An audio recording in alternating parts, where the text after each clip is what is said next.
Seja bem-vindo ao Radar de Negócios. A comunidade internacional assiste com expectativa ao desenrolar de um dossiê quente, a corrida do Irão à tecnologia nuclear. Mas enquanto não chega um eventual embargo, os negócios crescem e as empresas multinacionais continuam a entrar e a sair do território com contratos milionários. O Radar mostra hoje que oportunidades existem num país com forte crescimento económico e quais as empresas portuguesas que já as estão a aproveitar. A poucos dias de Portugal e o Irão se encontrarem na Alemanha para disputar o Campeonato do Mundo de Futebol, o Radar detectou algumas empresas portuguesas que fazem negócio com Teherão. A Sonai Indústria vende aglomerados de madeira e explica como a estratégia global que adotou chega ao Médio Oriente. A Palmold produz moldes para a indústria automóvel e tem uma leitura do mercado idêntica. Já a Yazaki Portugal tem uma experiência para contar no negócio das cabelagens elétricas. Por fim, Gontché Tasmini, da Câmara de Comércio Portugal-Irão, explica por que razão os portugueses não estão a aproveitar este mercado. Quando falamos no Irão, pensamos imediatamente em petróleo. E a conclusão é acertada. O grosso da importação portuguesa passa pelo ouro negro.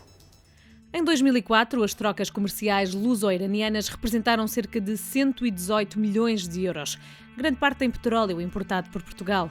Nas exportações, Portugal vendeu ao Irão cerca de 17 milhões de euros em máquinas, papéis e cartões e produtos químicos orgânicos. As importações concentraram-se quase na totalidade em 3 grupos de produtos: energéticos, exclusivamente petróleo bruto, minérios e metais, com destaque para os perfis de ferro ou aço não ligado e máquinas. As exportações distribuíram-se principalmente pelos grupos de produtos de máquinas, madeira, cortiça e papel, químicos e material de transporte. Como se depreende destes números, a taxa de cobertura das importações pelas exportações é de apenas 14,6%. A economia da República Islâmica do Irão está em explosão, com um crescimento anual acima dos 6% e estimativas de que pode chegar rapidamente aos 2 dígitos. A Câmara de Comércio entre os 2 países prepara uma ofensiva que desperta os investidores portugueses para aquele mercado. Yes, there are conditions to remedy this imbalance. Sim, há condições para solucionar este desequilíbrio e a chave para isto é a diversificação. O mercado iraniano é multifacetado e está a crescer. Portugal precisa de estar exposto a este mercado. E é precisamente isto que a Câmara de Comércio quer fazer, criar esse elo crucial entre as comunidades de negócio do Irão, porque há um mercado muito lucrativo no país, e os investidores portugueses. Mais ou menos 2002, por aí assim, o Irão, soubemos que o Irão iria produzir também esse carro com as licenças normais que a Peugeot dá para eles construírem esses carros, e então nós fizemos anunciar como potenciais produtores de moldes para esse carro, dado que já tínhamos toda a experiência de ter feito esses mesmos moldes para a Europa. E é assim, a nossa entrada no mercado iraniano tem esta consequência, esta sequência lógica. É claro que tivemos a informação certa no momento certo e o interlocutor do outro lado mostrou-se interessado, veio cá, analisou as nossas condições, deve ter tirado algumas recomendações também. Nós pedimos as respectivas autorizações também para estarmos certos que não estávamos sequer a fazer quaisquer tipo de duplicações não legais. Tudo era normal e começámos nessa altura então a fazer os primeiros contactos, a trazer cá as pessoas, e elas mostraram-se interessadas por nós, e daí foram lançados os primeiros moldes. Tem sido uma relação frutuosa, portanto isto é, efetivamente, gostamos da forma como eles trabalham, portanto, têm espírito industrial, isto é, cumprimento de prazos, qualidade, são perfeitamente satisfeitos e estão, não digo ao nosso nível, mas estão muito próximos. Nós temos relações comerciais com o Irão com alguma regularidade desde 1999, que se fundamentalmente incidem na venda de aglomerados de madeira, sejam na forma de aglomerado de partículas, seja na forma de aglomerado de fibras. Mais recentemente, digamos, a partir dos anos de 2004, 2005, estas vendas têm sido muito mais concentradas em produtos de valor acrescentado, ou seja, aglomerados de fibra de madeira, de espessura fina, portanto espessuras até 6 mm no máximo, ou revestidos com algum tipo de acabamento, designadamente um papel impregnado com resinas melamínicas. É um negócio regular que decorre, como disse, desde 99, com valores razoavelmente estáveis nos últimos 3 anos e que é feito a partir de fábricas europeias para 2, 3 clientes, há agora 1/4 clientes iranianos, enfim, dentro de uma grande regularidade, sem uma grande dimensão. As estatísticas atuais sugerem que a taxa de crescimento do Irão anda à volta dos 6,5%, devido aos rendimentos provenientes do petróleo e ao investimento estrangeiro. Mas a previsão é de que nos próximos anos esta taxa atingirá os 2 dígitos. O total de investimentos estrangeiros nos setores não petrolíferos no Irão, em 2004, atingiu os 4.000 milhões de dólares, num ranking liderado pela Alemanha. O investimento português ainda não tem grande expressão. A posição de Portugal em termos de ranking não é notável quando comparada ao de outros países das Nações Unidas. Isto sugere que Portugal tem de conseguir uma fatia maior do bolo, que é o comércio. Quando comparado a outros países da ONU, o investimento português no Irão é virtualmente inexistente e há projetos, megaprojetos, que a Câmara de Comércio quer explorar com os investidores portugueses, desde desenvolvimento de fábricas de liquidificação de gás à construção de portos e mesmo o turismo, para apontar alguns. Seria muito interessante, do ponto de vista económico, para nós, até porque as contrapartidas lá são bastante interessantes e isso ajudaria, sobretudo, a garantir deste lado, Portugal, a continuidade de muitas encomendas, dado o serviço pós-venda que nós poderíamos criar com uma empresa feita lá. É um mercado estável que vale cerca de 2 a 3 milhões de euros por ano, não mais, e cujos valores prevemos que se mantenha nesta ordem de grandeza. O Irão teve em 2004 um investimento de 4.000 milhões de dólares. Isto é, obviamente, uma soma grande de dinheiro e não teria chegado até ao Irão sem os necessários safeguards. O Irão tem uma excelente credibilidade e é merecedor de crédito. E tanto o governo do Irão como o Banco Central do Irão garantem o investimento. E as altas autoridades estão a tomar todas as medidas para promover regras e regulamentos transparentes e criar facilidades administrativas para incentivar o investimento e reduzir o risco de investimento no Irão. O negócio de Portugal com o Irão é dominado por componentes para máquinas, de que são exemplos isoladores elétricos, fios e cabos.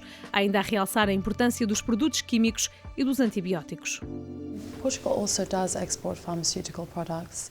Portugal também exporta para o Irão produtos farmacêuticos. O problema aqui reside no facto de Portugal precisar de ser mais robusto e mais agressivo no marketing que faz de si próprio para o Irão. O Irão tem uma moeda estável em que os investidores confiam e isto vem do negócio do petróleo. O Irão tem uma economia que está a crescer a um ritmo acelerado e uma população que tem vindo a subir socialmente. Tudo isto são fatores que outros países das Nações Unidas reconheceram rapidamente como base para relações comerciais lucrativas das quais estão a beneficiar. E, infelizmente, Portugal tem estado a perder neste cenário e o que queremos é que Portugal entre no jogo. A Palmolde destina 15 a 20% da produção de moldes para o Irão. Um outro exemplo é a multinacional Yazaki, que compra e vende ao Irão e emprega em Portugal 2.000 pessoas. A Sonai Indústria, apesar do Irão ter alguma produção de madeira, vê neste mercado um grande potencial. A região de que estamos a falar, Irão incluído, é uma região que tem como principal característica a sua indisponibilidade de matéria-prima linhosa. Portanto, tudo quanto é madeira ou seus derivados é normalmente importado. Por acaso, o Irão é até um país que dispõe de alguma madeira, mas escassa em relação às necessidades do país. Portanto, é uma zona de mercado potencial, esteja a economia muito bem ou esteja em posição razoável. São uma zona do mundo importadora líquida deste tipo de produtos sempre. Nós estamos envolvidos com 3 empresas iranianas e com a central de compras do Irão. O Irão tem uma central de compras para a indústria automóvel. Essa central de compras é muito vasta e compra muita coisa e os automóveis têm muitos componentes. Nós estamos virados para a parte de iluminação dianteira e traseira dos automóveis e tudo o que são peças de interior que têm a ver com a parte mais cosmética, ou seja, com a qualidade do produto, agradável à vista, tudo o que são revestimentos plásticos dentro do automóvel. E é nessa área que nós estamos a atuar. Na sequência desse acordo, a Peugeot exigiu que houvesse uma troca comercial aqui, isto é, como haveria necessidade para a produção dessas cabelagens serem exportados componentes a partir da Europa, também foi exigido que a Yazaki comprasse na Europa uma determinada porção dessas cabelagens. Efetivamente, neste momento, desde essa altura, estamos a falar desde 2002, junho de 2002, estamos a comprar ao Irão uma coisa semelhante a 3 milhões de euros por ano de cabelagens. As relações económicas e comerciais entre os dois países não foram alvo de aproximações políticas. Apesar de se comemorar em breve os 500 anos da chegada de Portugal ao Estreito de Hormuz, dir-se-ia que os homens de negócio portugueses esqueceram de repetir estas lucrativas rotas do Oriente. Em 1999, a Associação Industrial Portuguesa e a Câmara de Comércio do Irão assinaram um protocolo para fortalecer os laços comerciais. Mas os resultados não são extraordinários a avaliar pela diminuta capacidade portuguesa para exportar. A Câmara de Comércio Portugal-Irão quer colocar o investimento português ao nível da vizinha Espanha e a iniciativa é bem vista pelos empresários portugueses. Iran can offer to Portugal a range of products other than those that you've mentioned. O Irão pode oferecer a Portugal outros produtos para além daqueles mencionados, desde géneros alimentícios, a petroquímicos e derivados, matéria-prima para a indústria, fertilizantes para a agricultura e, provavelmente o mais importante, GPL, gás de petróleo liquefeito. É importante saber que o Irão e a Espanha têm uma relação muito saudável, robusta e estreita. E muitos dos produtos importados ao Irão pela Espanha são depois reexportados para Portugal. E é precisamente este tipo de redundância que a Câmara de Comércio Irão-Portugal quer retificar. And it is precisely this sort of redundancy that the Chamber of Commerce Iran-Portugal wishes to rectify. Somos nós, Yazaki, que temos promovido o envolvimento da própria embaixada no Irão. Portanto, não relativamente ao atual embaixador, mas ao anterior, nós promovemos uma visita à EKS, que se situa em Mashhad, não é exatamente em Teherão, para efetivamente eles conhecerem, saberem portanto, de que é que se trata, efetivamente para nos apoiarem, quanto mais não seja com vistos, com este tipo de coisas que temos. Da mesma forma, aqui em Portugal, promovemos, tanto com o Sr. Embaixador anterior, como agora com o novo, o conhecimento da operação. Nessa altura, inclusive, vieram cá um grupo de iranianos para participarem também nessas reuniões, para que eles da mesma forma tenham o conhecimento da forma como nós funcionamos. Talvez com a previsível baixa que esperamos dos direitos aduaneiros locais se possa, de alguma forma, potenciar mais o negócio. De qualquer maneira, dado que estamos em produtos muito de nicho, não estamos na grande commodity, é natural que estes produtos tendam a ter um crescimento mais estabilizado e, portanto, eu diria que, pessoalmente, não prevejo. Prevejo algum crescimento, digamos, acompanhando o ritmo normal de crescimento do mercado, mas não mais do que isso. Nós não estamos a operar vendas de grande volume de commodities, já o fizemos no passado, no presente não estamos a fazer, nem prevemos que tenhamos necessidade de o fazer no futuro próximo. As condições e as regras com que se exporta para a Europa não têm nada de semelhante com as regras que são necessárias cumprir com um povo que à partida nos é desconhecido, onde não conhecemos todas as regras, portanto teve que haver também aí da nossa parte algumas precauções e algum estudo de mercado e algum estudo de condições de venda. Eu próprio desloquei-me ao Irão 2 vezes, fui saber para quem e como ia fazer estas ferramentas, estes moldes. Tive algumas surpresas agradáveis a nível do mercado e a nível das condições de utilização destas ferramentas, a nível das pessoas simpáticas,